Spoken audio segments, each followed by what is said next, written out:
ఉన్నతమైన నామానికి మహిమ కలుగును గాక. మరి కీర్తిశేషులు మరి ప్రభు యొద్దకు చేరిన దేవుని సేవకులు నీతిమంతులు జ్ఞాపకం చేసుకుంటూ ఆశీర్వాదకరం అటువంటి చక్కని మరి పరిచర్య చేసి ప్రభు యొద్దకు అనేక ఆత్మలను మరి సంపాదించి మరి చక్కని పోరాటం పోరాడి తన పరుగును తుదముట్టించి ప్రభు యొద్దకు చేరిన మరి సామ్యులయ్య గారిని బట్టి ప్రభుని ఎంతగానో స్తుతిస్తూ ఉన్నాను. సంఘాన్ని బట్టి కూడా ఎంతగానో ప్రభు నామాన్ని మహింపరుస్తూ ఉన్నాను. మరి అదేవిధంగా ఈ యొక్క కూడికలకు మరి ప్రేమతో ఆహ్వానించిన దేవుని సేవకులు ఎలీషా గారిని బట్టి దైవజనులు మరి వారి యొక్క ఆధ్వర్యంలో మరి చక్కటి పరిచర్యలో మరి ఏకముగా కొనసాగుతూ ఉన్న దేవుని సేవకులు అయిన ప్రతి ఒక్కరు కూడా మరి అదేవిధంగా మరి ఈ యొక్క స్థలంలో పెద్దలు మరి అనేక మంది మరి ఇక ప్రాంతంలో మరి దేవుని యొక్క వాక్యాన్ని వినటానికి చేసిన ప్రతి ఒక్కరు కూడా ప్రభు అయిన యేసుక్రీస్తు నామమున శుభాలు వందనాలు తెలియజేస్తున్నాను. అందరికీ మరి ఈ యొక్క సమయంలో దేవుని యొక్క వాక్యం వినాలనే ఆశ ఎంతైనా ఉంటుంది. వాక్యం రాయబడి ఉంది, ఆశ గల ప్రాణాన్ని ఆయన తృప్తిపరిచేవాడు. దయచేసి ఈ మునేటర్ కాస్త తగ్గించండి. ఇది ప్రైజ్ లార్డ్. ఇంకా తగ్గించండి. Praise lord. Okay, thank you. ఆశ గల ప్రాణాన్ని దేవుడు తృప్తిపరిచేవాడు. ఇక్కడికి రాత్రి ప్రభువు మాట్లాడాలి, ప్రకాష్ పౌల్ గారు మాట్లాడాలంటే అది ఎవరికీ కూడా ఉపయోగకరం కాదు. బలహీనులు మేము, శక్తిహీనులు. దేవుడు నిలబడితేనే కానీ దేవుని కార్యం ఏ స్థలంలో కూడా జరగదు.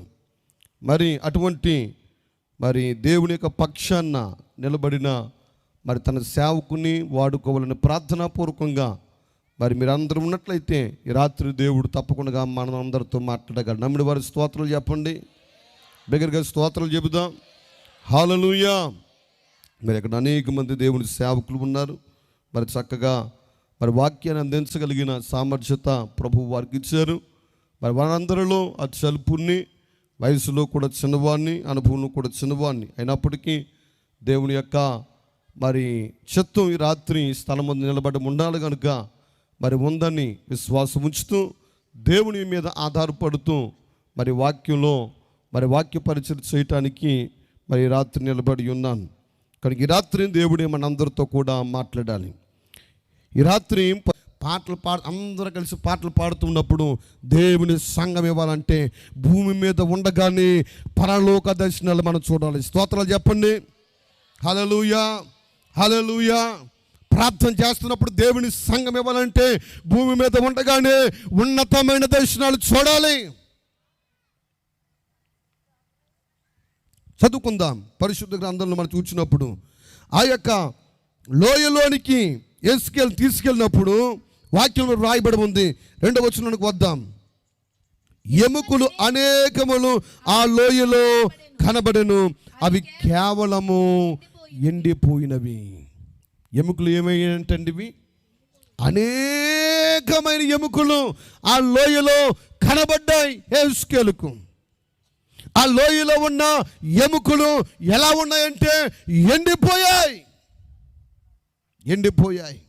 ఇప్పుడు ప్రభు అంటూ ఉన్నాడు.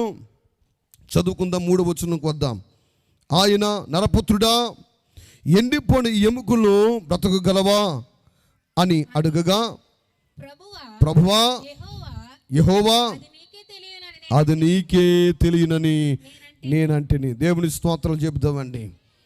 ఎముకలు ఏమైపోయినాయంటే ఎండిపోయాయి.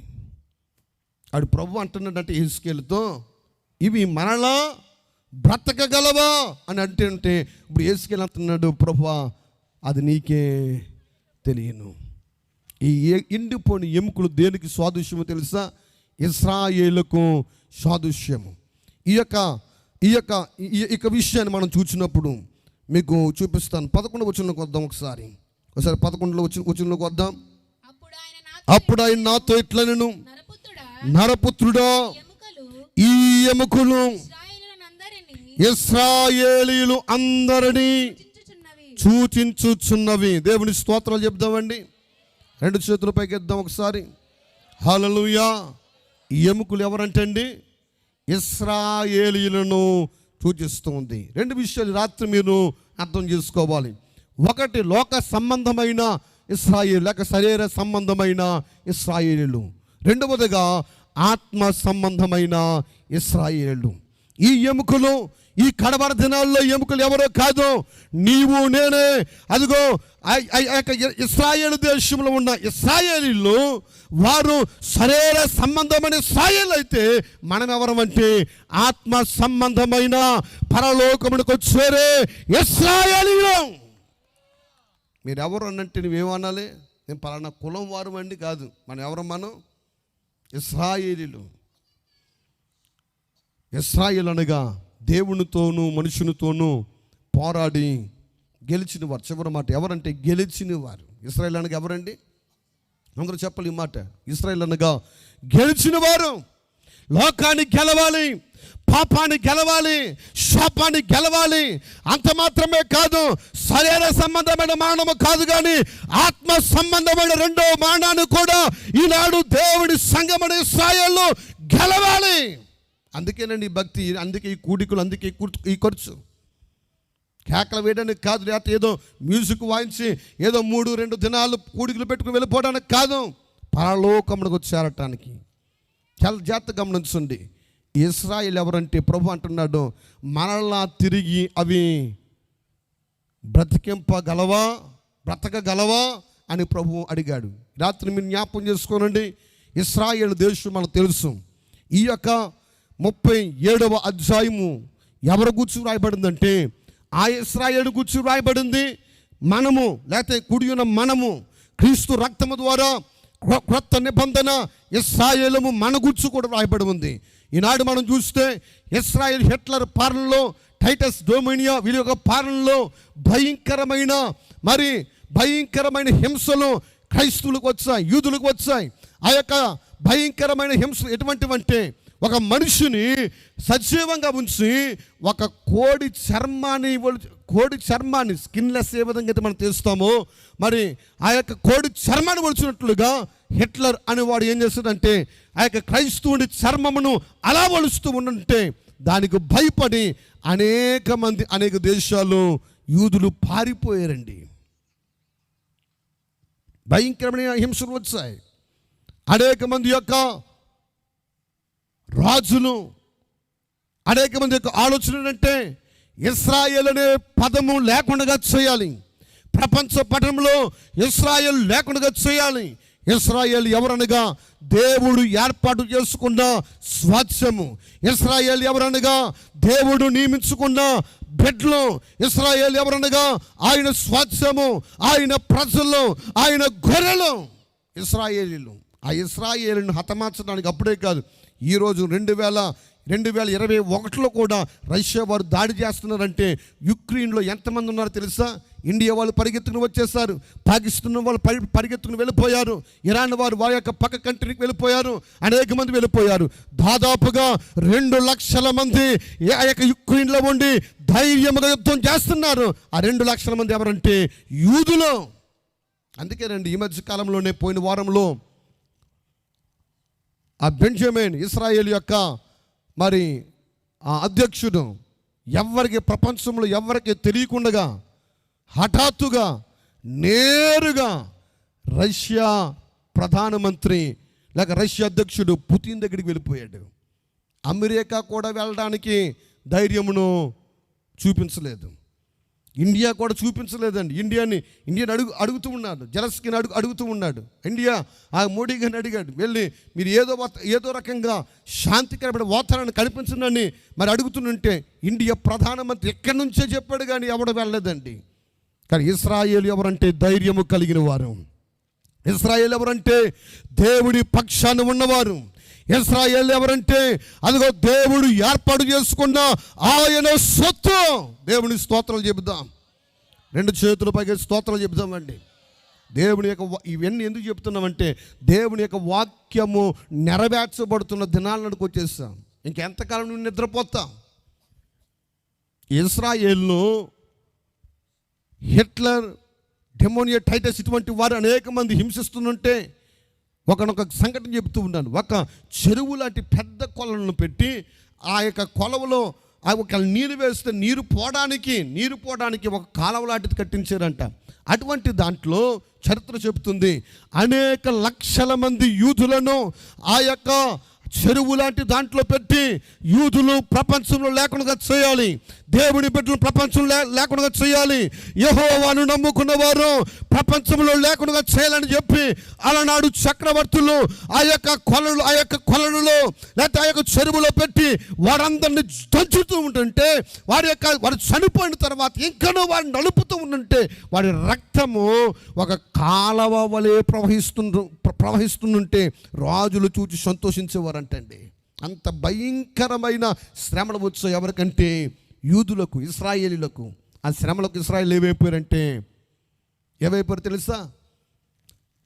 ఆ ఇశ్రాయేలు దేశాన్ని విడిచిపెట్టి ప్రపంచంలో నలుమూలలా వారు పారిపోయారు. వాళ్ళు కొంతమంది కేరళ రాష్ట్రాన్ని కూడా వచ్చారు. ఆ యొక్క కేరళ రాష్ట్రం, తమిళనాడు, అంత మాత్రం మీద గోవా, ఇటువంటి పరిసర ప్రాంతాలకు వచ్చేసారు. అయితే వాక్యంలో మనం చూస్తున్నాం, ఇశ్రాయేలు తిరిగి మరలా ఎండిన ఎముకలు తిరిగి మరలా బ్రతకగలవా అని ప్రభు ఏదైతే చెప్పాడో వారిని మరలా తిరిగి బ్రతికించడానికి జకరియా గ్రంథంలో ప్రభు చెప్పినట్లుగా నా యొక్క జనులను నేను మరలా సమకూర్చుతున్నాను అని ప్రభు ఏదైతే చెప్పాడో ఇప్పటికీ ప్రపంచంలో నలుమూలలో ఉన్న యూదులు అందరూ కూడా దాదాపుగా 80% ఇశ్రాయేలు దేశం వెళ్ళిపోయారండి. 80% వెళ్ళిపోయారు. ఇంకెవరు లేరు. దాదాపుగా కేరళ రాష్ట్రంలో కూడా కొంతమంది యూదులు ఉండేవారు, వారు కూడా లేరు. దేవుని యొక్క వాక్యము నెరవేర్పు వారు కూడా ఇశ్రాయేలు దేశము వెళ్ళిపోయారు. ఇంకెంతమంది? చాలా తక్కువ మంది ఉంది. యుక్రెయిన్లో ఇప్పుడు ఉన్న వాళ్ళు కూడా ఎంతమంది అంటే వారు దాదాపుగా 2 లక్షల మంది. వారు కూడా వాక్య ప్రకారంగా నేను అనుకుంటాను వారు కూడా త్వరలో వారు ఇశ్రాయేలు దేశం వెళ్ళిపోతారు. దేవుని వాక్యం నెరవేర్చబడుతుంది. దేవుని స్తోత్రాలు చెబుదాం. హల్లెలూయా. దేవుడు వారిని సమకూర్చుతున్నాడు. ఎండిన ఎముకలు ఇశ్రాయేలును సూచిస్తూ ఉంది. ఎండిన ఎముకలు ఇశ్రాయేలును సూచిస్తూ ఉంది. ఎండిన ఎముకలు అనగా ఇశ్రాయేలు వారు అక్కడికి వెళ్ళిపోయారు. రెండవదిగా మరొక విషయం మీ ముందు పెడుతూ ఉన్నాను. ఇశ్రాయేలీలు లేక యూదులు వారు యెహోవాని నమ్ముతారు కానీ యేసు ప్రభుని దేవుడిగా ఏమాత్రము కూడా నమ్మరు. ఇశ్రాయేలును ఆ యొక్క యూదులు యేసు ప్రభుని ప్రవక్త అని అంటారు. యేసు ప్రభుని ప్రవక్త మాత్రమే అని అంటారు కానీ దేవుడిగా ఏ మాత్రము కూడా వారు నమ్మరు. అయితే వాక్యం మనం చూసినప్పుడు ఎండిన ఎముకలు తిరిగి మరలా బ్రతికింపగలవా అని దేవుడు ఏదైతే చెప్పాడో ఈ మధ్య కాలంలో ఇశ్రాయేలు మీద దేవుడు తన ఆత్మచేత నింపాడు. ఇప్పుడు ఇశ్రాయేలు చేస్తున్న పని ఏంటో తెలుసా? అదిగో యెహోవాయే కాదు, ఆ యెహోవాయే శరీరధారికి లోకానికి వచ్చాడు, ఆయనే యేసు ప్రభువుని యూదులు కూడా నమ్ముతున్నారండి. ఈనాడు చాలామంది అనుకుంటున్నారు యేసు ప్రభు వారు ఎవరంటే మాలవారు దేవుడు అండి. ఆ యొక్క యేసు ప్రభు వారు అదిగో మాదిగ వాళ్ళ దేవుడు, తక్కువ కులస్తుల దేవుడు, లేకపోతే మరొక దేవుడు అని అంటున్నారే. యేసు ప్రభు వారు పలానా జాతి వారికి మాత్రమే కాదు, పలానా దేశం వారికి మాత్రమే కాదు. యేసు ప్రభు వారు ఎవరు అనగా ఆయన మొదటి వాడును కడప వాడునై ఉన్నాడు. ఆయన అల్ఫయు ఓమేగా ఉన్నాడు. ఆయన ఆది యందు యెహోవాగా ఉన్నాడు. మానవుని రక్షించడానికి శరీరధారిగా వచ్చాడు. ఆయన పరలోకాన్ని స్వర్గాన్ని సిద్ధపరచడానికి, ఆయన మానవుని యొక్క జన్మ కర్మ పాపం నుంచి విడుదల చేయడానికి శరీరధారిగా వచ్చిన దేవుడు మానవుని కొరకు ఆయన సిలువలో రక్తాన్ని చిందించాడు. ఈ రాత్రి యేసు ఎవరో తెలుసా? రక్తాన్ని చిందించిన దేవుడు ఆయన. ఈనాడు కొంతమంది యొక్క ప్రచారం ఏంటంటే తన సిలువలో సిలువేయబడిన యేసు ప్రభు తాను రక్షించుకోలేని వాడు, హిందువులో లేకపోతే భారతీయులను మనలను దేవుడు ఎలాగో రక్షిస్తాడు అని చాలా తెలివిగా మాట్లాడుతున్నారు. ప్రతి గ్రంథము కూడా చెబుతున్న విషయం ఏంటంటే రక్త ప్రోక్షణ లేనిదే మానవుడికి విడుదల అనేది లేదు. గొర్రెల రక్తం వలనైనను, కోడెల రక్తం వలనైనను, అదిగో మేకల రక్తం వలనైనను పాప క్షమాపణ కలగదు అని ప్రతి గ్రంథం కూడా చెప్తుంది. మరి ఏ రక్తం కావాలి?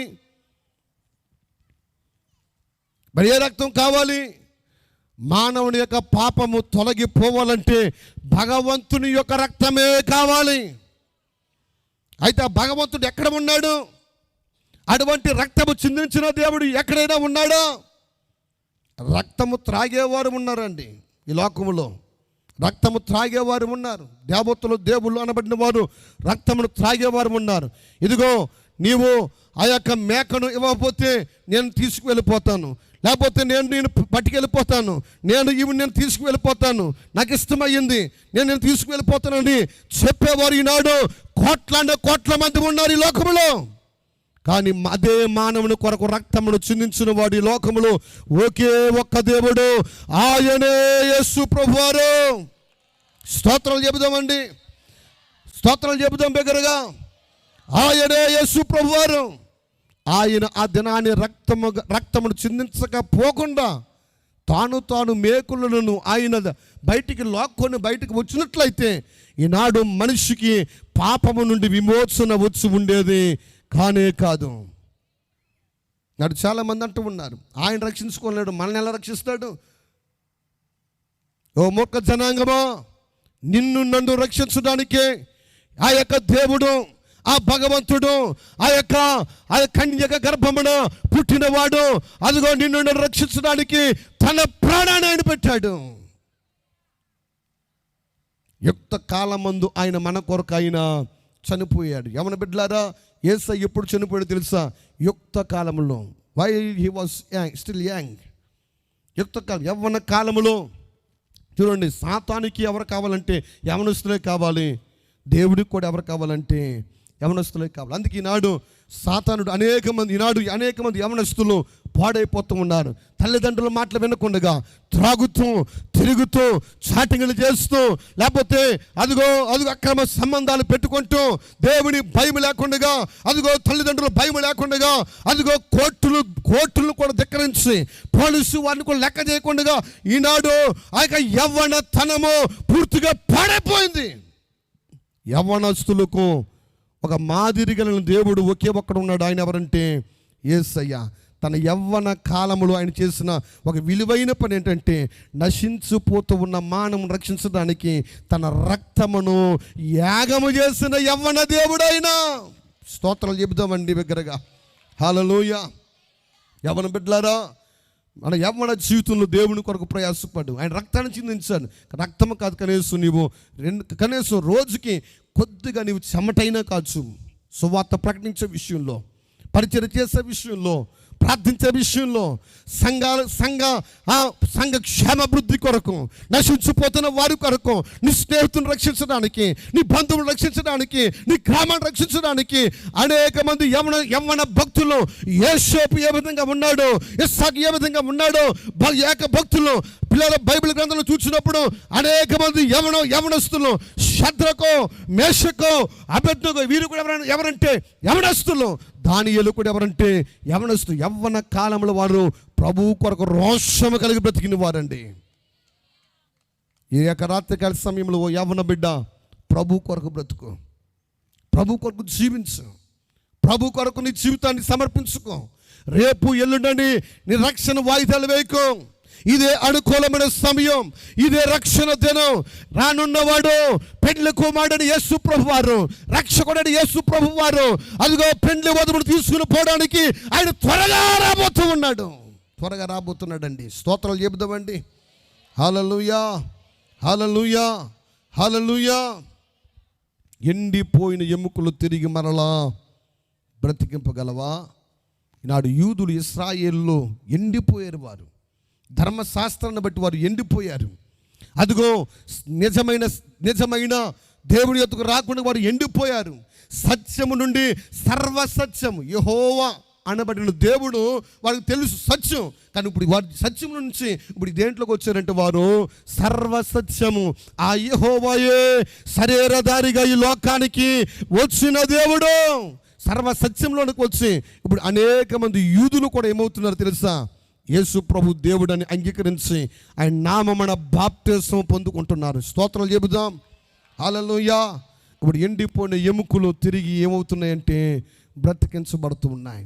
ఈనాడు ఎందుకు ఈనాడు క్రైస్తవ సంఘాలు ఇశ్రాయేలులం మొట్టమొదటిగా ఆ ఇశ్రాయేలును దేవుడు ఏం చేస్తుందంటే దాని ఆత్మచేత నింపి, అదిగో ఆత్మ ప్రేరణ కలుగు చేసి, అదిగో ఎండిపోయిన వారి జీవితాలను, అదిగో పాడైపోయిన వారి బ్రతుకులను, చెదరపోయిన వారి బ్రతుకులను ఆయన తన యొక్క పట్టణము ఇశ్రాయేలు పట్టణమునకు చేర్చి ఆత్మతో నింపి వారి మనసు కలుగు చేసి పశ్చాత్తాపం కలుగు చేసి ఆయన తన ఇశ్రాయేలులో ఎండిపోయిన వారిలో జీవముతో నింపుతూ ఉన్నాడు. ఈనాడు సంఘాలు కూడా ఏమైపోయాయంటే ఎండిపోయాయి. ఆ ఇశ్రాయేలు ఎండిపోయారు, ఇప్పుడు వారు జీవమును కలిగి ఉంటున్నారు. ఈనాడు ఇశ్రాయేలు నూతన నిబంధన లేకపోతే క్రొత్త నిబంధన గ్రంథములో ఇశ్రాయేలు అనబడుతున్న క్రొత్త నిబంధన ఇశ్రాయేలు ఎవరమంటే మనమే ఆ ఇశ్రాయేలు. దేవుని స్తోత్రాలు చెబుదాం. హల్లెలూయా. దీని గురించి వివరణగా ఇవ్వాలంటే సమయం లేదు, ముందుకు వెళ్తున్నాను. అదిగో అబ్రహాము సంతానమైనంత మాత్రమున అందరూ అబ్రహాము పిల్లలు కారు అని వాక్యంలో రాయబడి ఉంది. మరి ఎవరు అబ్రహాము పిల్లలు అనగా వాగ్దాన సంబంధమైన పుత్రులు మాత్రమే, కుమారులు మాత్రమే అబ్రహాము కుమారులు. ఎవరు వాగ్దానము? దేవుడు ఒక వాగ్దానం ఇచ్చాడు.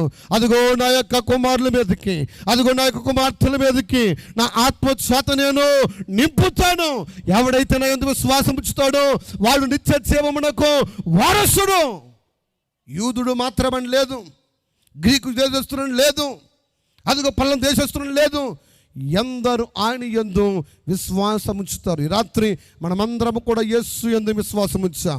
ఆయనలో రక్షణని, ఆయనే దేవుడని, ఆయనే మోక్షమిచ్చువాడని విశ్వాసం ఉంచాం కనుక ఆ రక్షణ అలనాడు వాడు త్రోసివేసిన రక్షణ ఈనాడు దీనులైన, దరిద్రులైన, అన్యులైన మనకు దేవుడు అనుగ్రహించినందుకు ఒకసారి బిగ్గరగా స్తోత్రాలు చెబుదామండి, చప్పట్లు కొడుతాం. గ్లోరీ, హల్లెలూయా, హల్లెలూయా, హల్లెలూయా, హల్లెలూయా. ఆ గొప్ప రక్షణ ఇచ్చాడు. వాక్యంలో రాయబడి ఉంది, యెహోవా దేవుడు గల జనులు ధన్యులు. ఈ రాత్రి నీవు ధన్యత లేదనుకుంటున్నావేమో. ధన్యతని బంగారాన్ని బట్టి కాదు, అదిగో భోగభాగ్యాన్ని బట్టి కాదు ధన్యత. ఎవరు ధన్యులనగా పరలోకమునకు తీసుకుని పోయే దేవుడిని ఎవరైతే కలిగి ఉంటారో వారే ధన్యులు. ఎవరు ధన్యులండి? మోక్షమునకు తీసుకువెళ్ళిపోయే దేవుడు మనకు కావాలి. జన్మకర్మ పాపం నుంచి పవిత్రపరిచే దేవుడు మనకు కావాలి. అటువంటి రక్తమును చిందించిన దేవుడి లోకంలో ఎవరైనా ఉన్నారేమో ఒకసారి చూడు. యేసు తప్ప మరొక దేవుడు ఎవరు కూడా ఈ లోకంలో లేరు. యేసు ఒక్కడే మోక్షమునకు తీసుకుని పోవడానికి, అదిగో తన రక్తము ద్వారా ఎవరి యందు ఆయన విశ్వాసం ఉంచుతారో ఆయన రక్తము ద్వారా కడిగి పరిశుద్ధపరిచి పవిత్రపరిచి, అదిగో మనలో ఆయన మధ్యాకాశమునకు వచ్చి, అదిగో సిద్ధపడిన వారిని, ఆయన విశ్వాసం ఉంచిన వారిని తీసుకుని పోవడానికి త్వరగా రాబోతూ ఉన్న ఒకే ఒక్క దేవుడు ఆయన యేసు ప్రభువారు. దేవుని స్తోత్రాలు చెబుదాం ఒకసారి. హల్లెలూయా చెబుదాం అందరం ఒకసారి బిగ్గరగా స్తోత్రాలు చెబుదాం. హల్లెలూయా, హల్లెలూయా. కానీ నాడు నీవు ఆత్మీయంగా ఎండిపోతున్నవేమో ఒకసారి ఆలోచించాయి.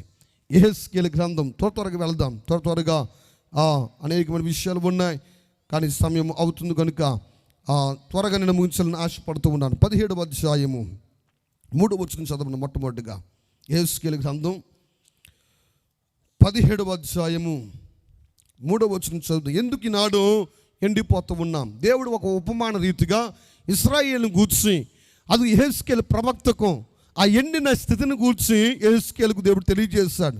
దాంట్లో ఒక విషయాన్ని మీకు జ్ఞాపకం తేవాలని ఆశపడుతూ ఉన్నాను. 17వ అధ్యాయం యెహెజ్కేలు గ్రంథం 3వ వచనం మనం చదువుకుందాం.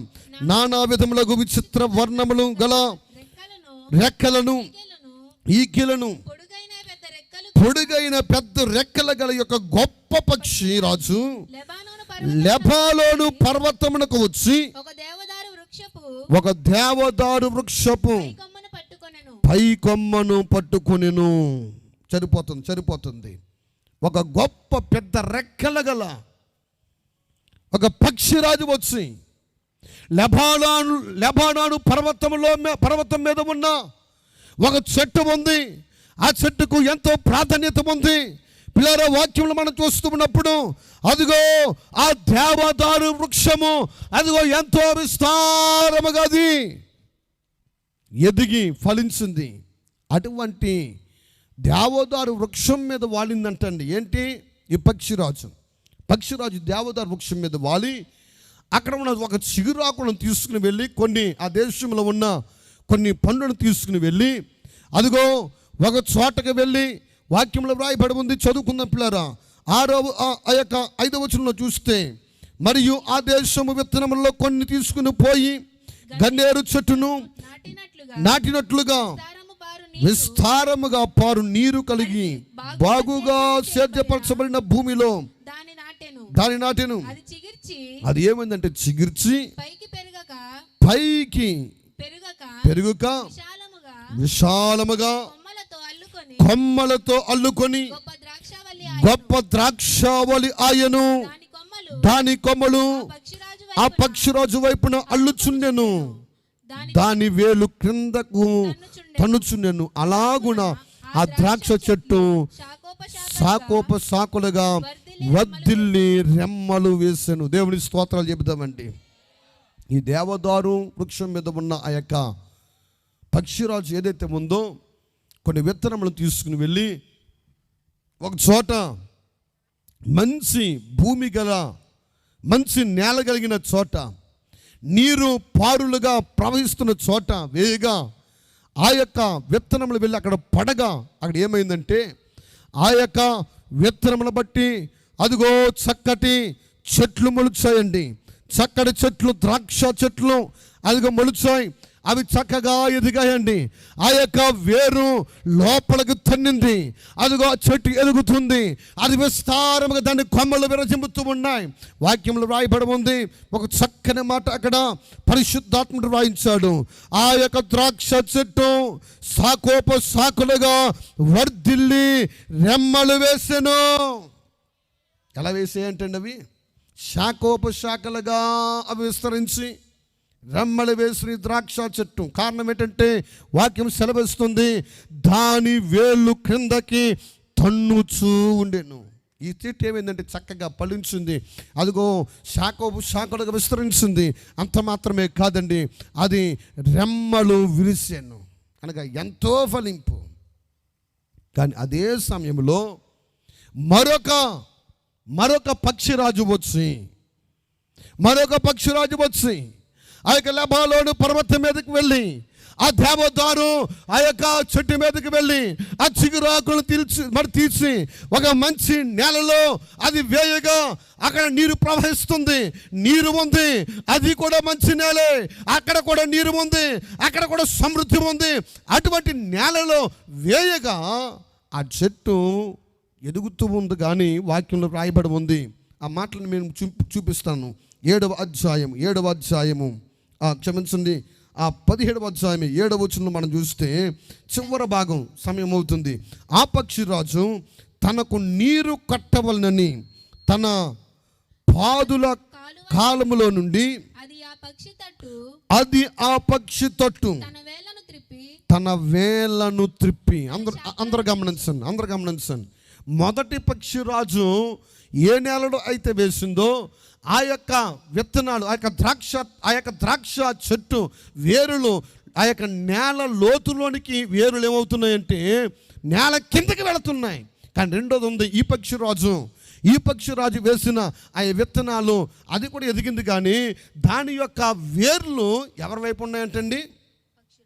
నేలలోనికి లేవు, పక్షిరాజు వైపు ఉన్నాయి. పక్షిరాజు వైపు ఉండగా ఆ నేలలు ఆ యొక్క వేర్లు నేల లోపల లేవు, లోపలికి వేర్లు తనడం లేదు. అదిగో చెట్టు అయితే ఉంది, కానీ చెట్టు అయితే చక్కగా కనబడుతుంది, కానీ దాని వేర్లు పక్షిరాజు వైపు ఉన్నాయి. అయితే ఈ యొక్క చెట్టు ఎలా ఉంది అని ఆలోచన చేస్తే వాక్యంలో వ్రాయబడి ఉంది. చదువుకుందాం. 8వ వచనం, కావున దాని వేలు పక్షిరాజు తన వేలను త్రిప్పి తన శాఖలను విడిచెను. కావున నీవిలా ప్రకటింపము, ప్రభువైన యెహోవా సెలవిచ్చినది ఏమనగా, అట్టి ద్రాక్షవల్లి వృద్ధునందున అది ఎండిపోవునట్లు జనులు దాని వేళ్ళు పిరికి దాని పండ్లు కోసివేతురు. దేవుని స్తోత్రాలు చెబుదాం. హల్లెలూయా. ప్రభు అంటూ ఉన్నాడు, అట్టి ద్రాక్ష వల్లి, అట్టి ద్రాక్ష చెట్టు ఏమవుతుంది? అట్టి ద్రాక్ష చెట్లు పచ్చగా ఉంటుందా? అట్టి ద్రాక్ష చెట్లు ఎండిపోవును కదా. అది ఎండిపోయినట్లు జనులు దాని వేలును పిరికి దాని పండును కోతివేతురు కదా అని దేవుడు ఇశ్రాయేలును గూర్చి మాట్లాడుతున్న 17వ అధ్యాయంలో ఎండిపోయిన పరిస్థితి గురించి మాట్లాడాడు, సమృద్ధి కలిగిన పరిస్థితి గురించి మాట్లాడాడు. ఇంకా మనం చూస్తే యెహెజ్కేలు గ్రంథం 37వ అధ్యాయంలో కూడా మనం చూసినప్పుడు అక్కడ ఎండిపోయిన ఎముకలను దేవుడు చూపిస్తూ ఇశ్రాయేలు జీవితాలను చూపిస్తూ అక్కడ కూడా ఎండిపోయిన జీవితాలను గురించి ప్రభు మాట్లాడుతూ ఉన్నాడు. అయితే వాక్యం రాయబడి ఉంది, వాక్యాన్ని గమనించండి. ఎందుకు ఆ యొక్క చెట్టు ఎండిపోయే దశకు వస్తూ ఉంది అంటే, ఒక చెట్టు అయితే దాని వేర్లు క్రిందకి తన్నుతూ ఉన్నాయి, కానీ మరొక పక్షిరాజు వేసిన ఆ యొక్క చెట్టు అయితే వేర్లు ఎవరి వైపు ఉన్నాయంటే పక్షిరాజు వైపు ఉన్నాయి, కానీ ఆ వేర్లు కిందకి తన్నడం లేదు. ఈ రాత్రి నీ ఆత్మీయ జీవితం అనే వేర్లు, నీ ప్రార్థన అనే వేరు మనుషుని వైపే ఉన్నాయి, కానీ అదిగో పరిశుద్ధాత్మ అను ఆ యొక్క వేరు లోతులోనికి, లేకపోతే ఆత్మ సంబంధమైన ఆత్మ నడిపింపనే లోతులోనికి వెళ్ళడం లేదు. అందుకే నాడు నువ్వేమవుతున్నావంటే ఎండిపోతూ ఉన్నాం.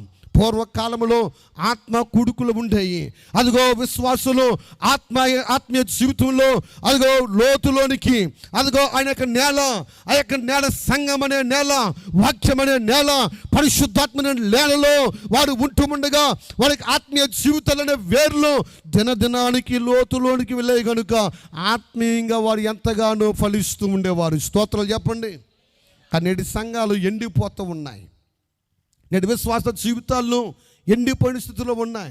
వాక్యం వింటున్నాం, అయ్యబాబు చాలా బాగా చెప్పారండి ఆ ప్రకాష్ పౌల్ గారు, లేకపోతే చాలా బాగా చెప్పారండి ఆ సుధాకర్ గారు, చాలా బాగా చెప్పారండి మరొక ఆయన, చాలా బాగా చెప్పారండి మరొక ఆయన మార్కులు వేస్తూ అదొక చాలా బాగా జరిగిన సంవత్సరం అని చెప్పి వెనకకి వెళ్ళిపోతున్నావు. కానీ ఆత్మీయ జీవితంలో పోగొట్టుకున్న నీవు ఆత్మీయంగా కొన్ని విషయాలైనా ఫలిస్తూ ఉన్నావా?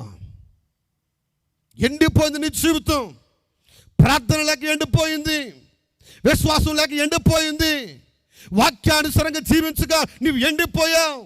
అందుకే ప్రకటన గ్రంథంలో సాధ్యశ్రమణ సంఘంతో 3వ అధ్యాయం ప్రకటన గ్రంథం 1వ వచనం మనం చూస్తే అదిగో జీవించుచున్నవన్న పేరు మాత్రం ఉంది, కానీ నీవు ఎవరమంటే ఎండిపోవడం కాదు, అసలు నీవు ఏమైపోయావు అంటే చనిపోయావు, నీవు చచ్చిపోయావు. నీవు ఈనాడు సంఘ పరిస్థితి ఎలా ఉందంటే అంటే ఎండిపోయిన పరిస్థితుల్లో పాటలు పాడుతూ ఉన్నాం, కానీ దురాత్మలు పారిపోవట్లేదు. అంటే ఏమైపోయింది? పాటలు ఏమి లేదు, జీవము లేదు. ఈనాడు ప్రసంగాలు అదిగో ఎంతో ఉన్నతమైన ప్రసంగాలు, చక్కగా అదిగో ఎన్నో మర్మాలు బయటకు తీసే ప్రసంగాలు కనబడుతూ ఉన్నాయి, కానీ అదిగో ప్రజలలో మార్పు కనబడడం లేదు. ప్రజల్లో మార్పు కనబడడం లేదు. కారణం ఏంటంటే ఎండిపోయాయి. ఒక దైవజనుడు ఈ విధంగా అన్నాడు, the dead sermons will make you dead. ఒక చచ్చిన ప్రసంగం ఒక వ్యక్తిని ఏం చేస్తుందంటే చచ్చే స్థితిలోనికి నడిపిస్తుందట. The sermon which is alive makes people alive. ఆ దైవజనుడు అంటున్నాడు, బ్రతికి ఉన్న ప్రసంగం, లేకపోతే బ్రతికించే బోధ, ఆత్మచేత నింపబడే బోధ అనేక మంది జీవితాల్లో హృదయానికి వెళ్ళి అదిగో చచ్చిపోయిన వాడిని సైతం అది జీవింపజేస్తుంది. దేవుని స్తోత్రాలు చెబుదామండి. హల్లెలూయా. దగ్గర 2 చేతులపైకి స్తోత్రాలు చెబుదాం ఒకసారి. శక్తితో చెప్పండి ఒకసారి, ఇంకా గట్టిగా చెబుదాం. పరలోక దేవుడు వినిపించినట్లుగా చెబుదాం. ఆయనకు సంతోషపెట్టేలా చెబుదాం. హల్లెలూయా. ఈనాడు నీ స్థితి ఎలా ఉంది? ఎండిపోయావా, లేక చచ్చిపోయావా, లేక ప్రభువులో నీవు జీవిస్తున్నావా? ఆలోచించే. ఎందుకు నీవు ఎండిపోయావు తెలుసా? నీ వేర్లు పైనే ఉంటున్నాయి, కానీ కిందకి వెళ్ళటం లేదు. నీవు ఆత్మీయంగా పైకే బతి చేస్తున్నావు, పైకైనా వాక్యం వింటూ ఉన్నావు, అదిగో పైనే అదిగో ప్రార్థన చేస్తున్నావు, పైన నీ భక్తి పైపైనే, కానీ నీ వేర్లు, నువ్వు ఆత్మీయంగా నీ వేర్లు ఎలా వెళ్ళాలంటే లోతులోనికి వెళ్ళాలి, నేల లోతులోనికి. అందుకే యేసు ప్రభు వారి శిష్యులను కూడా ఆయన చెప్తూ ఒక గొప్ప కార్యం చేస్తే ముందుగా ప్రభు ఏం చెప్పాడో తెలుసా? పేతురును యోహానును వాళ్ళందరిని చూసి మీ యొక్క ధోణులను ఎక్కడ నడిపించండి. అందరికి తెలిసిన వాక్యం అది. ఎక్కడ నడిపించండి? Little deep into the sea. మీ యొక్క ధోణులను లోతుగా నడిపించండి. వారు లోతుగా లోతులోనికి నడిపించిన తర్వాత, అనగా ఇంకా లోపలికి వారు నడిపించిన తర్వాత వాక్యం చెప్తుంది విస్తారమైన చేపలు పడ్డాయి. స్తోత్రాలు చెబుదామండి.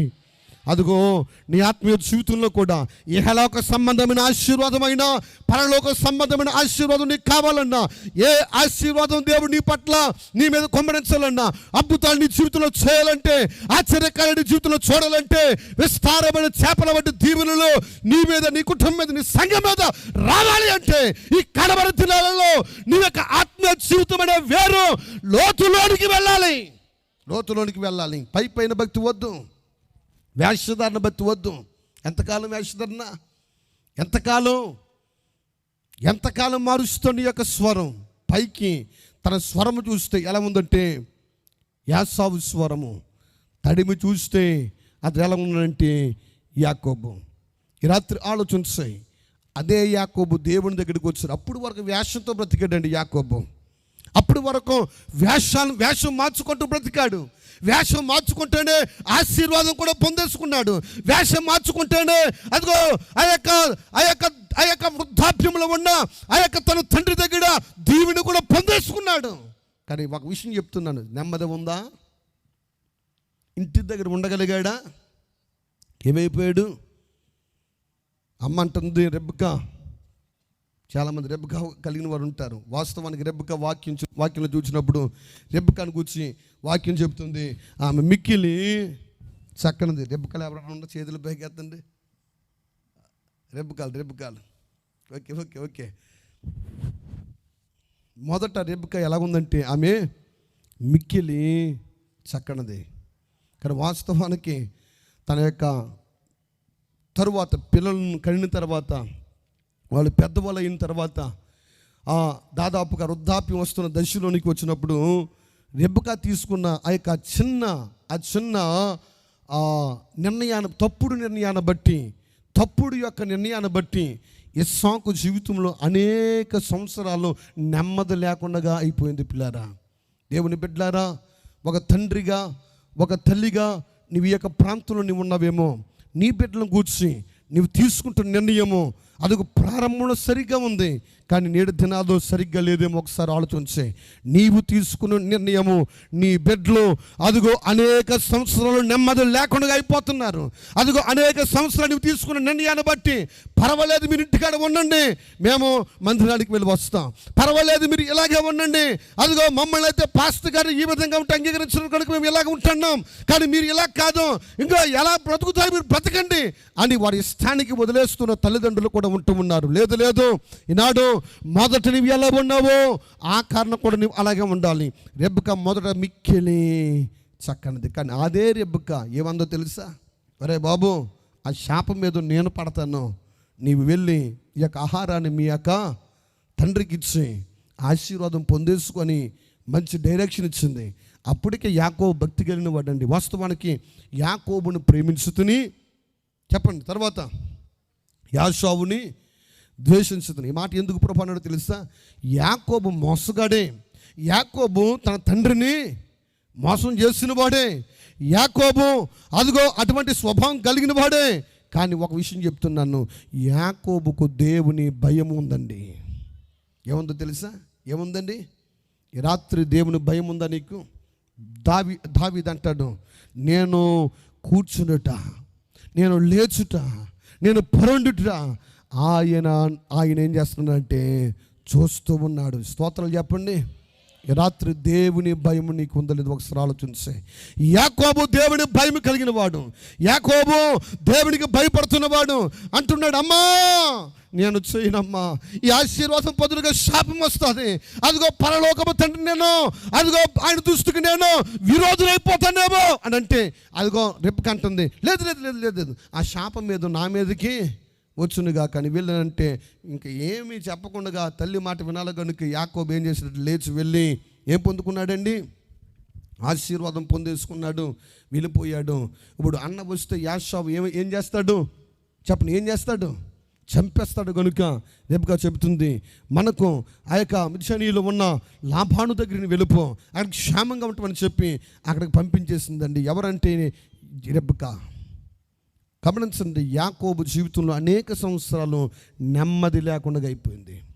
అదే యాకోబు దేవుని పాదాలు పట్టుకున్న తర్వాత ఒక దినాన్న అదిగో భార్యలను ప్రక్క పెట్టి, అదిగో తన యొక్క ఆ యొక్క దేవుడిచ్చిన ఆ ఆశీర్వాదం ఏదైతే ఉందో దానిని కూడా ప్రక్కన పెట్టి, అదిగో ఒక్కడు దేవుడి యొక్క సముఖంలో ఒక దినాన్ని ప్రార్థన చేస్తున్నాడు. ఒక రాత్రి ప్రార్థన చేస్తున్నాడు, అయ్యా నేను ఆశీర్వాదం పొందుకున్నాడు కదా నాకు నెమ్మది లేదయ్యా, నేను దీవించబడ్డాను కానీ నాకు సంతోషం లేదయ్యా, నాకు దీవెన పొందుకున్నాను కానీ నా జీవితంలో నిజమైన ఆనందం లేదు నాయన. ప్రభువా నీవు ఆశీర్వదించయ్యా, నీవు ఆశీర్వదించు నాయనా అని దేవుడి సన్నిధానంలో ఒక రాత్రి అంతా కూడా ప్రార్థన చేస్తున్నప్పుడు దేవుడు అంటాడు, నేను ఆశీర్వదించని వెళ్ళిపోతానంటే గట్టిగా దేవుని యొక్క ఏం పట్టుకున్నాడంటండి, ఆయన తోడను, ఆయన కాలును గట్టిగా పట్టుకున్నాడు. నేను ఒక మాట చెప్తాను, అవసరమైతే ఒక దెబ్బ తినడానికి ఇష్టపడ్డాడు కానీ దేవుని విడిచిపెట్టడానికి మాత్రం యాకోబు ఇష్టపడలేదు. స్తోత్రాలు చెప్దామండి. ఈ రాత్రికాల సమయంలో నీ జీవితంలో కూడా అవసరమైతే నీ యొక్క దైవజనుల ద్వారా ఒక దెబ్బ తినడానికనే ఇష్టపడు, అవసరమైతే నీ తల్లిదండ్రుల ద్వారా అదిగో తిట్టులు తినడానికి, గద్దెపు మాటలు వినడానికి ఇష్టపడు, అవసరమైతే దేవుడి ద్వారా ఒక దెబ్బ తినడానికి ఇష్టపడు, కానీ దేవుని గట్టిగా పట్టుకో, దైవజనులు గట్టిగా పట్టుకో, సంఘాన్ని గట్టిగా పట్టుకో, కోల్పోయిన గొప్ప ఆశీర్వాదాన్ని పొందుకో. స్తోత్రాలు చెబుదామండి. హల్లెలూయా, హల్లెలూయా.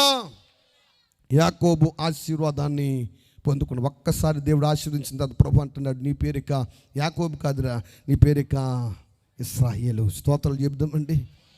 హల్లెలూయా, హల్లెలూయా. అందరు రెండు చేతులు పైకి స్తోత్రాలు చెబుదాం. హల్లెలూయా, హల్లెలూయా, హల్లెలూయా. దేవుని బిడ్డలను జాగ్రత్తగా గమనించండి. నీ ఆత్మీయ జీవితం ఎండిపోయిందేమో, నీ వేర్లు ఏమవ్వాలంటే కిందకి తనాలి. నీ ఆత్మీయ జీవితం నువ్వు ఇంకా లోతుకి నీవు వెళ్ళాలి, ఇంకా లోతుకి నీవు వెళ్ళాలి. ఏంటో తెలుసా లోతులు? ఇంకా గంటల, ఒక 5 నిమిషాలతో ప్రార్థన సరిపెట్టుకుంటున్నావు లేదు, ఇక్కడ నుంచి నీ ప్రార్థన గంటల తరబడి. అదేంటంటే ఆత్మీయ లోతు. దేవుని స్తోత్రాలు చెబుతా. అదిగో పని ఏదో ఒక అధ్యాయాన్ని, ఒక వచనమునో లేకపోతే క్యాలెండర్ మీదనో ఒక వాక్యాన్ని చదివి సరిపెట్టేసుకుంటున్నావేమో. ఇక నువ్వు ఆ పని చేయకూడదు. అదిగో ఆయన త్వరగా రాబోతూ ఉన్నాడు. అదిగో దేవుని యొక్క వాక్యములో కూడా నీవు లోతులోనికి నీవు వెళ్ళాలి, లోతులోనికి నీవు వెళ్ళాలి, ఆత్మీయంగా నీవు లోతులోనికి వెళ్ళాలి. లోతులోనికి వెళితేనే ఫలింపు, లోతులోనికి వెళితేనే ఆశీర్వాదం, లోతులోనికి వెళితేనే గొప్ప దీవెన. దేవుని స్తోత్రాలు చెబుతాం పిల్లారా. అందరూ ఒకసారి 2 చేతులు పైకెత్తి హల్లెలూయా, హల్లెలూయా చెబుదాం. హల్లెలూయా, హల్లెలూయా. యెషయా గ్రంథం అందరూ కూడా తెరవండి, పరిశుద్ధ గ్రంథాన్ని తెరిచి. ప్రభు అంటున్నాడు, ఇప్పుడు ఎండిపోని ఎముకలను 5వ వచనం మనం చదువుకుందాం ఒకసారి. యెహెజ్కేలు గ్రంథము 37వ అధ్యాయం 5వ వచనానికి వద్దాం. 5వ వచనం, 5వ వచనం. ఈ ఎముకలకు ప్రభు అయిన యెహోవా సెలవిచ్చినది ఏమనగా, మీరు బ్రతుకున్నట్లు నేను మీలోనికి జీవాత్మను రప్పించుచున్నాను. దేవుని స్తోత్రాలు చెబుతా.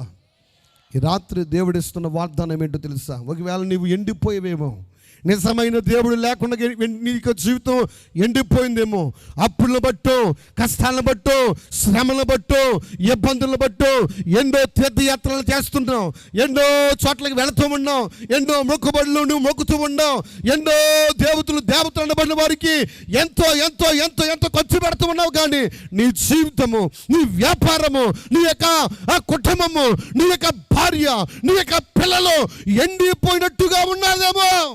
ఈ రాత్రి ఎండిపోయిన జీవితాలను చిగురింపజేసే దేవుడు ఒక ఆయన ఉన్నాడు.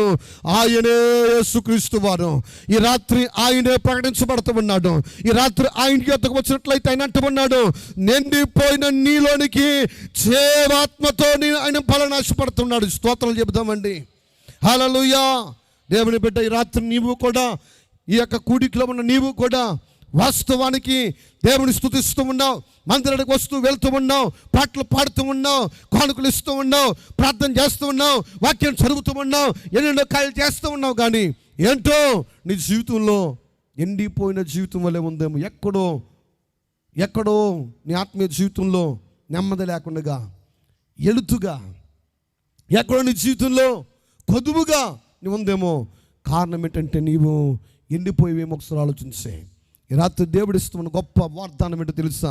5వ వచనంలో మనం చదువుకున్నాం. ప్రభు అంటూ ఉన్నాడు, ప్రభు అయిన యెహోవా సెలవిచ్చింది ఏమనగా, మీరు బ్రతుకున్నట్లు నేను మీలోనికి జీవాత్మను రప్పించుచున్నాను. స్తోత్రాలు చెప్పండి.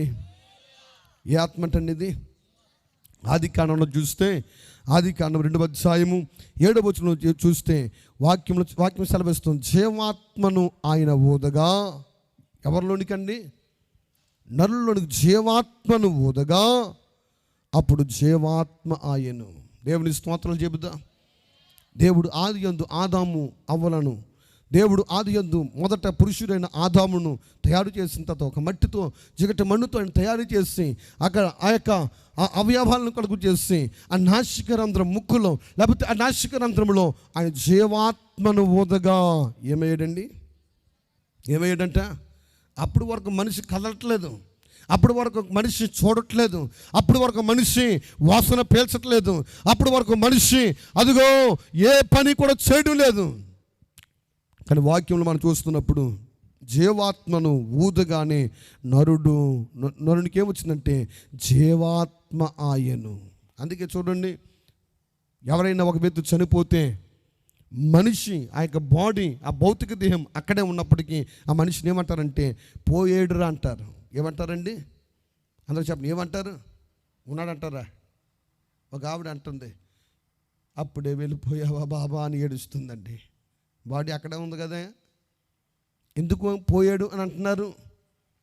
భౌతికంగా మనిషి అక్కడ ఉన్నప్పటికీ దేవుడు పెట్టిన జీవాత్మ ఏమైపోయిందంటే వెళ్ళిపోయింది. నరునికి జీవాత్మను అనుగ్రహించిన వాడు ఎవరంటే ఆది యందు ఉన్న దేవుడు. దేవుని స్తోత్రాలు చెబుదామండి. హల్లెలూయా, హల్లెలూయా. అందరు 2 చేతులపై ఒకసారి బిగ్గరగా స్తోత్రాలు చెప్దాం.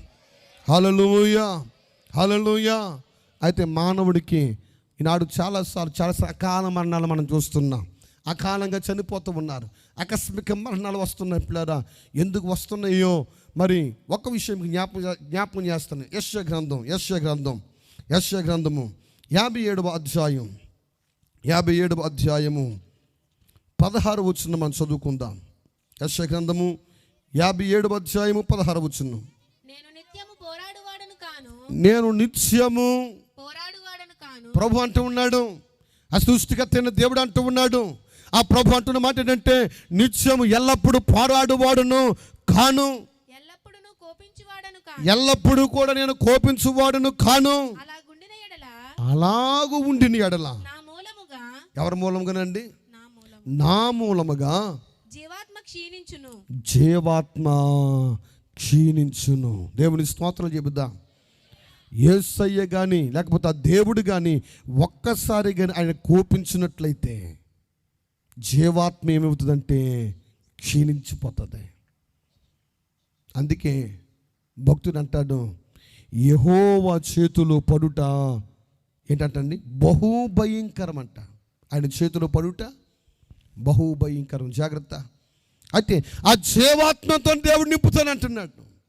ఎండిపోయిన ఎముకలకు దేవుడు అంటున్నాడు, నరములను కలుగు చేస్తాను, మాంసాన్ని కలుగు చేస్తాను, నా జీవాత్మను మరలా రప్పుతును, ఎండిపోయిన ఎముకలు తిరిగి మరలా బ్రతుకుతాయి. దేవుడి స్తోత్రాలు చెబుదాం. హల్లెలూయా. అలనాడు ఇశ్రాయేలుకు ఉపమాన రీతిగా జీవాత్మను ఊతానని చెప్పిన దేవుడు ఈ కడవర దినాల్లో దేవుడు ఇచ్చిన వాగ్దానం ఏంటో తెలుసా? అంచె దినములలో అందరి మీదకి నా ఆత్మను కుమ్మరిస్తాను. దేవుని స్తోత్రాలు చెబుదాం. హల్లెలూయా చెబుదామండి. హల్లెలూయా, హల్లెలూయా, హల్లెలూయా. పరిశుద్ధ గ్రంథం మనం తెరిచి మా పిల్లరా వాక్యంలో ఒక మాట మనం చదువుకున్నాం. యోవేలు గ్రంథము 2వ అధ్యాయము 28వ వచనం మనం చదువుకుందాం. యోవేలు గ్రంథము 2వ అధ్యాయము 28, 29 వచనం మనం చదువుకుందాం. తరువాత నేను సర్వజనుల మీద నా ఆత్మను కుమ్మరింతును. ఎవరి మీద అంటండి? ఈనాడు కొంతమంది అంటున్నారు ఆత్మ లేదు అనే ఒక ప్రత్యేకమైన విషయం చెప్తున్నారు. ఆత్మ లేదు, భాషలు లేవు, ఇవన్నీ కూడా వెర్రికేకలు, ఇవన్నీ కూడా ఒట్టిదే అని చెప్పేవాళ్ళు ఈనాడు చాలామంది ఉన్నారండి. నాకు భాషలు రానంత మాత్రాన ఆత్మ లేదు అనడానికి వీల్లేదు. నేను ఆత్మను పొందుకునేంత మాత్రాన అదిగో ఇంకా ఆత్మ లేదు అని చెప్పేస్తున్నారు. లేదు, దేవుడు వాగ్దానం ఇచ్చిన దేవుడు, ఆయన నెరవేర్చే దేవుడై ఉన్నాడు. స్తోత్రాలు చెప్దామండి ఆయన. హల్లెలూయా, హల్లెలూయా. అదిగో ఏవేళ గ్రంథంలో ప్రభు అంటున్న మాట ఏంటంటే, అదిగో అంచు దినములలో ప్రభు అంటున్నాడు, అదిగో సర్వజనుల మీద నా ఆత్మను కుమ్మరించేదను. 29వ వచనం కూడా చదువుకుందాం. 29వ వచనం, ఆ దినములలో నా పనివారి మీదను పనికత్తుల మీదను నా ఆత్మను కుమ్మరిస్తాను. దేవుని స్తోత్రాలు చెబుదాం. సర్వజనులు అనగా ప్రతి వంశం వారి మీద, ప్రతి జాతి వారి మీద, ప్రతి కులం వారి మీద, ప్రతి ఒక్కరి మీద ఆయన ఆత్మతో నింపుతాను. ఎందుకో తెలుసా? ఆయన ఆత్మ ఎందుకు కావాలో తెలుసా? పరిశుద్ధులుగా చేయటానికి పరిశుద్ధుని యొక్క ఆత్మ అవసరం. దురాత్మ ఈనాడు పట్టుకుంటాం చాలామందిని. సేవకులకు కూడా చాలామందికి ఏం పట్టుకుంటుందండి? దురాత్మ పట్టుకుంటేనే దుర్బోధ చేస్తారు. ఒకడు దురాత్మ చేత పీడించబడుతున్నప్పుడు అపోస్తలుడైన పౌలు వాళ్ళు వస్తున్నప్పుడు ఆ ఏథెన్స్ ప్రాంతంలో పరిచయం చేస్తున్న దినాల్లో దైవజనుడైన అపోస్తలుడైన పౌలు అనేకమైన అద్భుతాలు చేస్తూ వస్తున్నప్పుడు దురాత్మ చేస్తున్న ఒక ప్రసంగం ఏంటంటే, అదిగో ఇదిగో మీ ముందు వచ్చుచున్న వారు ఉన్నారే, వారు ఎవరో తెలుసా? భూమిని ఆకాశమును తలకిందులుగా చేర్చు ఉన్న సర్వోన్నతుడైన దేవుని కుమారులు. స్తోత్రాలు చెప్పండి. ఎవరు చెప్పారు ఈ మాట? దేవుని ఆత్మ, దురాత్మ. ఆశ్చర్యపోక, దురాత్మ కూడా సూచక్రియలు చేస్తా. ఒక అద్భుతం చేసినంత మాత్రం పరిగెత్తును వెళ్ళిపోకు. యేసు ప్రభువారు అన్నారు, నా నామమున అనేకులు అద్భుతములు మహత్కార్యములు సూచక్రియలు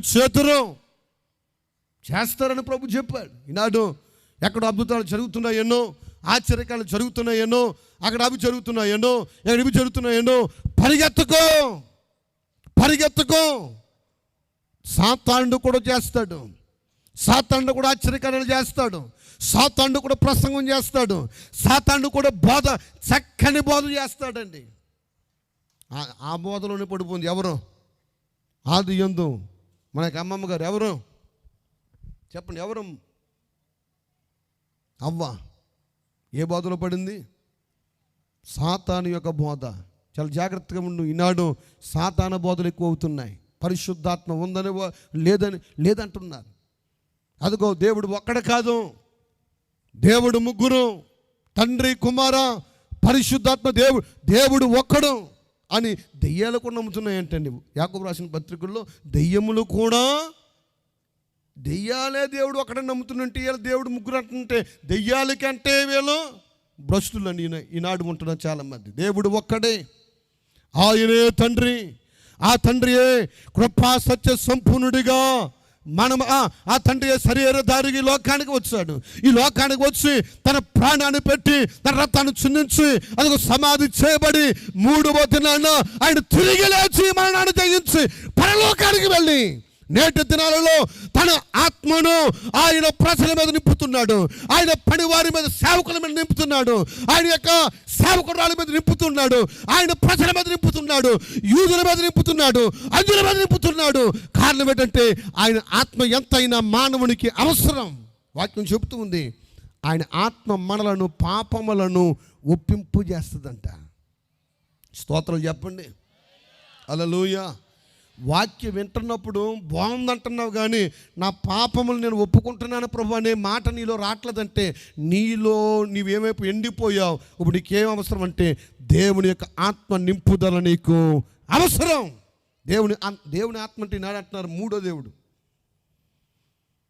పరిశుద్ధాత్మ అంటే ఏంటి? 3వ దేవుడు అట. బైబిల్లో ఎక్కడ రాయబడలేదు, బైబిల్లో. దేవుడు ఒక్కడే. పరిశుద్ధాత్మ అంటే ఏంటి? తెలుగు వచ్చిన వారు, ఇక్కడ టీచర్స్ కూడా ఉండే ఉంటారు, తెలుగు వచ్చిన వారు. దాన్ని మనం చూస్తే పరిశుద్ధ ఆత్మ అనగా పరిశుద్ధుని యొక్క ఆత్మ. ఎవరాత్మ? పరిశుద్ధుని యొక్క ఆత్మ. ఎవరు పరిశుద్ధుడు? దేవుడే. ఆదియందు యెహోవాగా పిలువబడినవాడు. అదిగో ఆ యొక్క యెహోవాయే శరీరధారిగా లోకానికి వచ్చినవాడు. ఆ శరీరధారిగా ఈ లోకానికి వచ్చిన వాడే పాపుల మధ్యన ఉన్నాడు, కానీ పాపులలో చేరక ప్రత్యేకముగా ఉండేవాడు, పరిశుద్ధంగా ఉండేవాడు. అదిగో ఆ యొక్క పిలాతు కూడా ఆయన మీద ఆయన చేసిన కార్యాన్ని చూసి ఆయన మీద ఉన్న నేరారోపణలన్నీ కూడా చదివిన తర్వాత పిలాతు కూడా అంటున్న మాట ఏంటంటే, ఈయనలో నాకు ఏ దోషమును కూడా కనబడలేదు. సుప్రీంకోర్టు చెబుతూ ఉన్న సత్యం ఏంటంటే, యేసులో ఏ యొక్క పాపమును కూడా కనబడలేదు. కారణం ఏంటంటే ఆయన పరిశుద్ధుడు. అందుకే అన్నాడు ఆయన, నేను పరిశుద్ధును గనుక మీరును ఏమై ఉండమన్నాడండి? ఆయన శంకరయ్య ఉండమన్నాడా? లేకపోతే నాకు ఇలాగ మంచి ప్రసంగంలాగా చేయమన్నాడు? ఇది కాదండి. దేవుడు అన్నదండి, నేను పరిశుద్ధునై ఉండులాగున్నా మీరును. కొన్ని దేవుడు చెప్పింది మనం చేయాలి. మీ సర్వలోకమును వెళ్ళి సర్వ సృష్టికి సువార్తను అవి చేయమన్నాడు. దేవుని బిడ్డలని ముగించబోతున్నాను, సమయం అవుతుంది, ముగించబోతున్నాను. దేవుని బిడ్డలారా, ప్రభువు చెప్పిన మాట ఏంటంటే, అదిగో సర్వజనుల మీద నేను నా ఆత్మను కుమరిస్తాను. ఇది ఏదో ఎవరో ఆత్మ కాదండి, పరిశుద్ధుని యొక్క ఆత్మ. ఎవరో పరిశుద్ధుడు అనగా ఆయన యేసు ప్రభువారు. ఆయనే నిజమైన దేవుడు, ఆయనే రక్షకుడు. ఈనాడు నీలో పాపము, నీ యొక్క పాపము తొలగిపోవాలంటే, అదిగో నీ పాపమును, అదిగో పాపము కొరకు నీ పశ్చాత్తాపము కలగాలి అంటే నీలోకి ఎవరు రావాలంటే ఆ పరిశుద్ధుని యొక్క ఆత్మలీనోనికి రావాలి. అందుకే అంటున్నాడు, ఎండిపోయిన ఎముకలు మరలా జీవింపగలగాలంటే నేను మరలా నా జీవాత్మను నేను నింపుతానని అలనాడు చెప్పాడు. కానీ ఈ దినాల్లో జీవాత్మ ఎవరో తెలుసా? ఆయన ఆత్మతో ఆయన నింపుతానని వాగ్దానం చేశాడు. స్తోత్రాలు చెబుదాం. అందుకే ఆ పరిశుద్ధుడే యేసు ప్రభువారు. ఆ పరిశుద్ధుని గురించి రోమిలకు రాసిన పత్రిక 8వ అధ్యాయము 9వ వచనం మనం చదువుకుందాం. రోమిలకు రాసిన పత్రిక 8వ అధ్యాయం 9వ వచనం.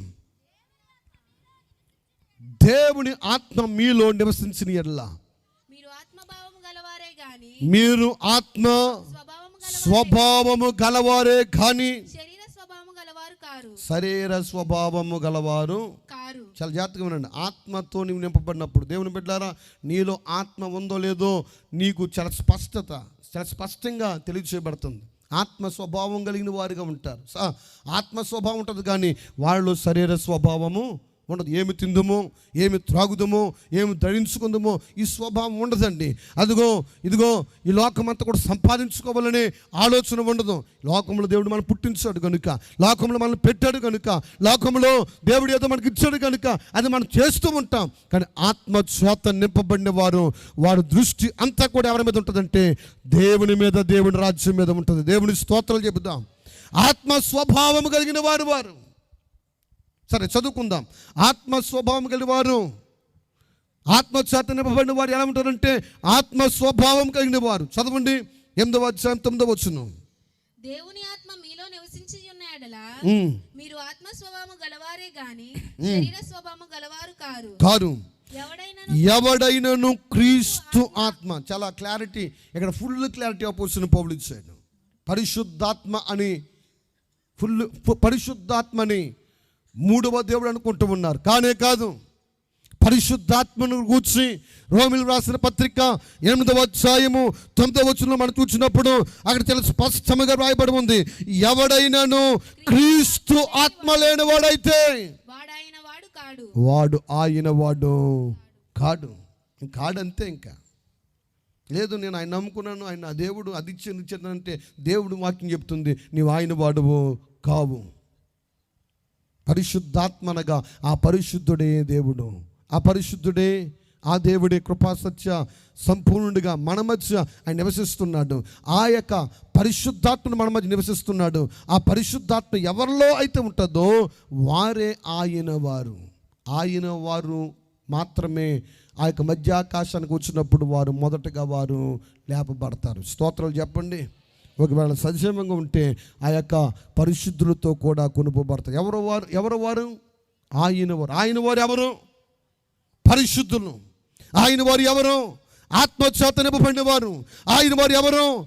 అది క్రీస్తు ఆత్మ కలిగిన వారు. క్రీస్తు ఆత్మ కలిగిన వారు. ఈ రాత్రికాల సమయంలో నీవు ఎండిపోయిన వ్యక్తిగా ఉన్నావేమో, అడుగు ప్రభుని, ప్రభు నీ ఆత్మతో నన్ను నింపు. ఏం కావాలండి మనకి కడవర దినాల్లో? చెప్పండి, ఈ కడవర దినాలు ఏం కావాలి మనకు? అందరూ చెప్పాలి. ఏం కావాలి? ఈ రాత్రి ప్రభువా నా ఆత్మ కావాలి అన్నవారు ఒకసారి చేతులు పైకి ఎత్తండి. దేవుడు చూస్తున్నాడు. ఎందుకంటే ఆయన ఆత్మ నీవు పొందుకోకపోతే ఆయన వాడు నీవు కావు. ఆయన వాడు కాకపోతే నువ్వు ఎంత భక్తి చేసినా దేవుని రాజ్యానికి నీవు వెళ్ళలేవు. చివరిగా ఒక మాట చెప్తున్నాను. ఆయన మధ్యాకాశానికి వచ్చినప్పుడు ఎవరిని ఆయన గుర్తిస్తాడో తెలుసా? క్రీస్తునందు ఉన్నవారిని. ఎవరు క్రీస్తునందు ఉన్నవారు? ఆయన ఆత్మ చేత నింపబడిన వారు, క్రీస్తు ఆత్మ కలిగిన వారు. ఆయన వచ్చినప్పుడు మధ్యాకాశానికి వచ్చినప్పుడు మీరు జాగ్రత్తగా గమనించండి. ఆయన రెండవ రాకడ వేరు, ఆ తర్వాత యుద్ధము చేయడానికి యేసు ప్రభువు వచ్చేది అది ఇది చాలా వ్యత్యాసం ఉంది. ఎప్పుడు కన్ఫ్యూజ్ అవ్వకండి. ఆయన వచ్చినప్పుడు ఆయన ఆ యొక్క కడబో శబ్దంతో దూతలను వెంటబెట్టుకుని, ప్రధాన దూతలను వెంటబెట్టుకుని మధ్యాకాశానికి వస్తాడు. కానీ ఆ తరువాత అదిగో ఇశ్రాయేలు పక్షాన్ని యుద్ధము చేయటానికి ఆయన వచ్చినప్పుడు ఎక్కడికి వస్తున్నాడంటే, వాక్య ప్రకారం మనం చూసినప్పుడు ఒలేవా కొండ మీదకి వచ్చినప్పుడు అక్కడ కూడా ఒక లోయ ఏర్పడుతుందని వాక్యం ఉంది. దేవుని స్తోత్రాలు చెబుదామండి. హల్లెలూయా, హల్లెలూయా. అయితే ఆయన మధ్యాకాశానికి వచ్చినప్పుడే మనము ఎత్తబడాలి. ఆయన మధ్యాకాశానికి వచ్చినప్పుడే మనం ఏమవ్వాలండి? ఎవరు ఎత్తబడతారో తెలుసా? ఆయన వారు మాత్రమే. రాత్రి ఆయన వ్యక్తిగా నీవు ఉన్నావా?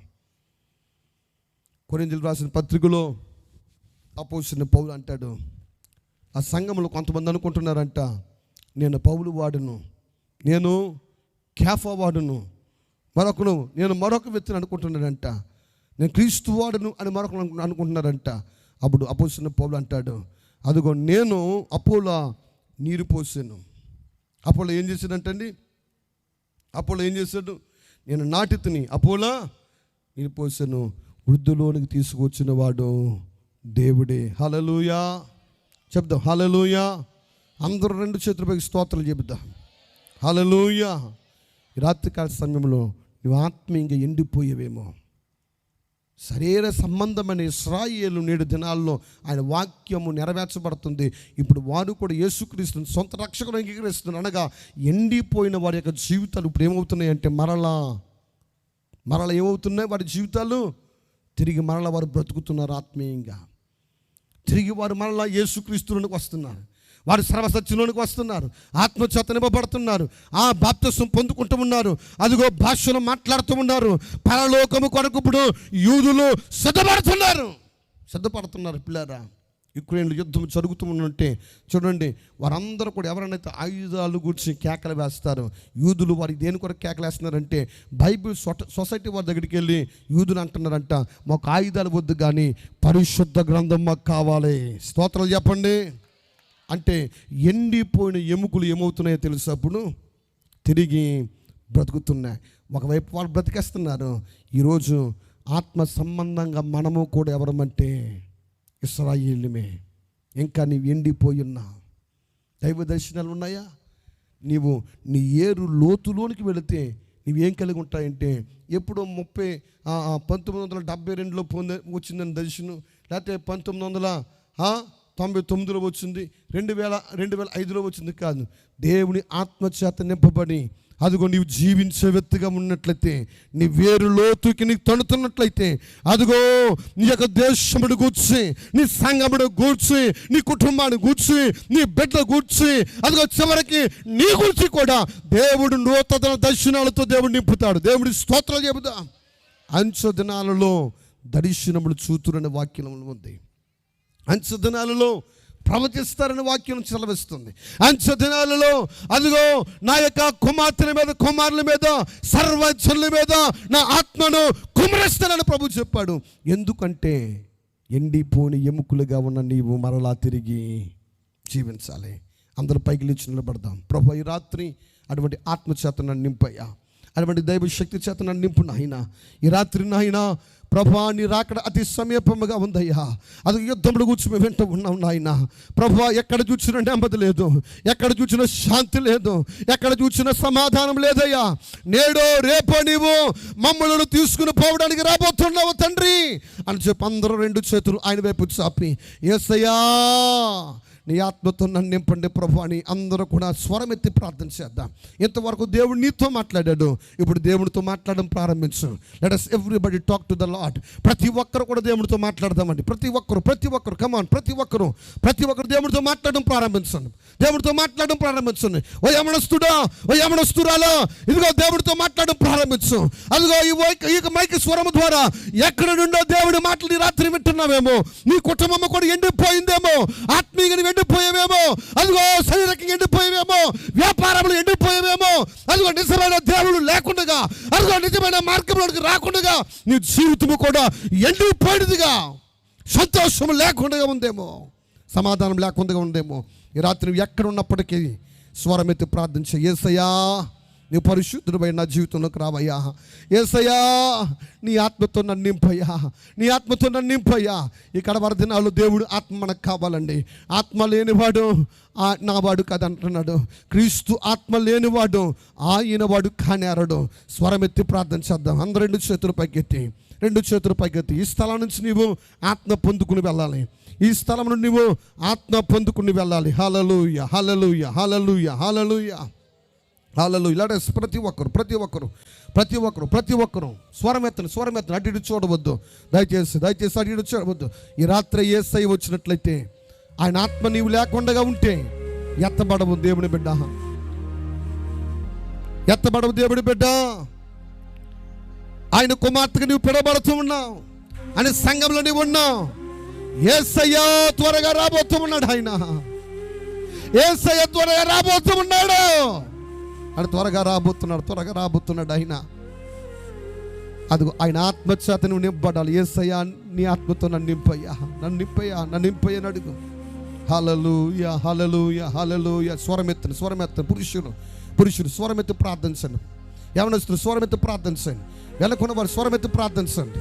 ఎండిన ఎముకలు తిరిగి జీవింపజేస్తాను వాగ్దానం చేస్తున్నాడు. ఎండిన ఎముకలు మరలా తిరిగి జీవింపజేస్తాను ఆయన వాగ్దానం చేస్తాడు. వాగ్దానం చేసిన వాడు నమ్మదగిన వాడు. హల్లెలూయా, హల్లెలూయా, హల్లెలూయా, హల్లెలూయా, హల్లెలూయా. ప్రతి ఒక్కరు స్వరమెత్తు. బిగ్గరగా అడుగు, ప్రభువుని అడుగు. వారికి నిశ్చయముగా దయచేవాడు. ఈ రాత్రి దేవుడు ఏది అడగాలేదు అడుగు. ఎంతవరకు ధనాన్ని అడిగావు, ఎంతవరకు ఉద్యోగాన్ని అడిగావు, ఎంతవరకు వ్యాపారాన్ని అడిగావు, ఎంతవరకు సంతానాన్ని అడిగావు, ఎంతవరకు అనేక లోక సంబంధమైన వాటిని అడిగావు. ఈ రాత్రి అన్నిటికంటే మిన్నమైనది ఆయన ఆత్మ. ఈ రాత్రి ఆయన ఆత్మను అడుగు. గ్లోరీ, హల్లెలూయా, హల్లెలూయా, హల్లెలూయా. స్వరమెత్తి ప్రార్థించు. అడుగు. స్వరమెత్తి అడగండి. కన్నీరు కాల్చండి. యేసయ్యా నీ ఆత్మతో నన్ను నింపయ్యా. ఎండిపోయానయ్యా. జీవించుచున్న పేరున్నది కానీ నేను మృతులునయ్యా. హల్లెలూయా. మండే అగ్నల్లేరా దేవా, అన్య భాషలతో అభిషేకించు. ఎగసే గాలల్లే నన్ను తాకుమా, జీవనది వలనే ప్రవహించుమా. అందరూ చప్పట్లు కొడుతూ ప్రతి ఒక్కరు చప్పట్లు కొడుతూ రాత్రి దేవుడి శక్తిని పొందుకుందాం. దేవుని యొక్క ఆత్మను పొందుకుందాం. ఆయన అభిషేకాన్ని పొందుకుందాం. పరలోక కాలానికి సిద్ధపడదాం. అందరూ చప్పట్లు కొట్టి కళ్ళు మూసుకొని ప్రభు అంత్యకాల అభిషేకాన్ని దయచేయండి.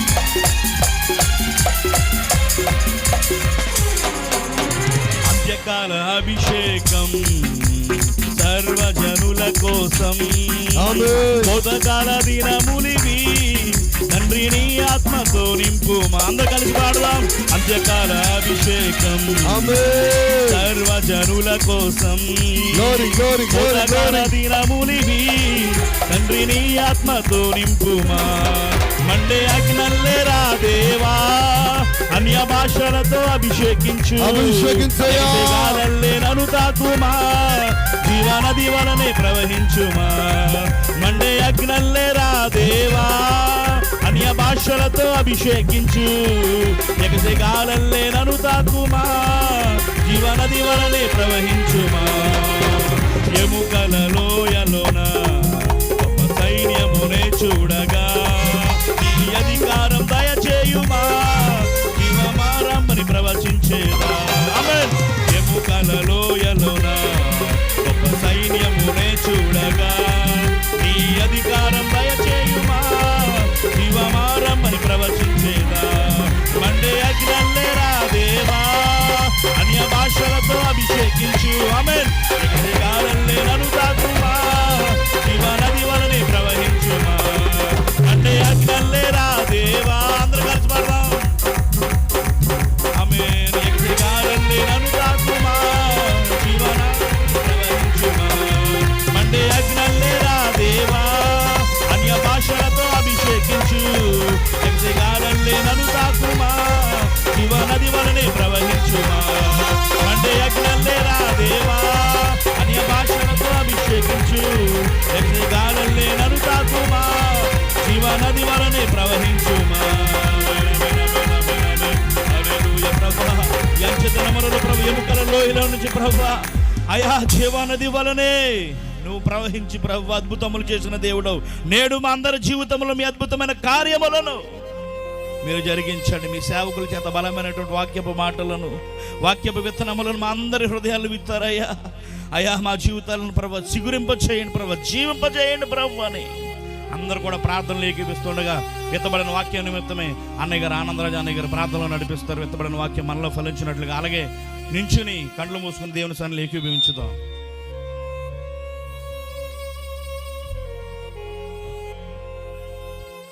పరిశుద్ధుడ జీవాధిపతి నామనికి స్తోత్రం చెల్లించుకుంటున్నాం ప్రభా ఇంతవరకు తండ్రి బలమైన వాక్యం చేత మమ్మల్ని ప్రభాని స్తోత్రం తండ్రి నాయన మమ్మల్ని జీవపరిస్థితుల విధానం బట్టి వందనాలు చెల్లించుకుంటున్నాము మా జీవితాలు ప్రభు ఎండిన బ్రతుకుల్లో ప్రభు ఎండి రీతిగా ఉన్నాము ప్రభా అటు రీతిగా ప్రభాని స్తోత్రం మళ్ళీ చిగురింపు చేసే ఉద్దేశంతో తండ్రి నాయన ఈ వాక్యం ద్వారా మమ్మల్ని అభిషేకించిన వందనాలు చెల్లించుకుంటున్నాము గొప్ప దేవుడు అని నామనికి స్తోత్రం చెల్లించుకుంటున్నాము అలాంటి ఇశ్రాయేలు ప్రజలు ప్రభాని స్తోత్రం తండ్రి అయినా ఎముకల వల్ల ఉంటుండగా ప్రభా మరల వాళ్ళు ప్రభాని స్తోత్రం జీవాత్మ వారు ప్రవేశింపగా ప్రభా వారు గొప్ప సైన్యముగా ప్రవయ్యారు ప్రభాని స్తోత్రం తండ్రి ఆ రీతిగానే ఈ రోజుల్లో ప్రభాని స్తోత్రం తండ్రి శివర జనాలు ప్రభా కడవ జనాలు ప్రభు నిరాకరణ సమీపమై ఉంటుండగా ప్రభా నీ వాక్యాలని కూడా ఉన్నట్టుగా జరుగుతున్నావు ప్రభాని స్తోత్రం తండ్రి నీ వాక్యాలని కూడా జరుగుతున్నావు విధానాన్ని బట్టి ప్రభా మమ్మల్ని మేము మేము మేల్కొని ప్రభాని స్తోత్రం నీ ఆఖరి కొరకు మేము ఎదురు చూశాను మాకు దయచేవి నడుచున్నాము అంచెదినాల్లో ప్రభా ప్రతి ఒక్కరు ఆత్మ పొందుకుని ప్రభా ఆత్మలో బలపడటం సహాయం చేసి నడుచున్నాము ప్రభాని స్తోత్రం చేయించుకుంటున్నాము ప్రతి ఒక్క బిడ్డను కూడా జీవించిన వాక్యం చెప్పిన కుమారుడు దాసులను బలపరచు తండ్రి అనేక ప్రదేశాల్లో ప్రభా మీరు వాడబడుతున్న విధానం బట్టి వందనాలు చెల్లించుకుంటున్నాము ప్రభా నేను మీరే సహాయం దయచేసి నడుచున్నాం ప్రభుని స్తోత్రం తండ్రి విన్న వాక్యాన్ని ప్రభా మా హృదయాన్ని భద్రపరచుకొని దాని ప్రభావం మీద స్తోత్రం తండ్రి నాయన ఆత్మీయంగా బలపడటం సహాయం దయచేసి నడుచున్నాం ప్రభుని స్తోత్రం చేయించుకుంటున్నాం ఇంకా జరబోయే కార్యక్రమంలో తోడుకున్నాడు ప్రభాని స్తోత్రం తండ్రి నాయన ప్రభు రేపు ప్రభు జరబోయే కూడా ప్రభు రేపు రాత్రి జరబోయే కూడా జయప్రదం జరిపించిన తండ్రి అనేక మందికి ప్రభాని స్తోత్రం తండ్రి ప్రభానికి స్తోత్రం వచ్చే ప్రభాని స్తోత్రం తండ్రి నాయన ప్రతి ఒక్క బిడ్డలు కూడా ఆత్మీయంగా బలపడడానికి సహాయం తెచ్చమని యేసయ్య నామం బట్టి వినంగా బ్రతుకునడుచున్నాం తండ్రి.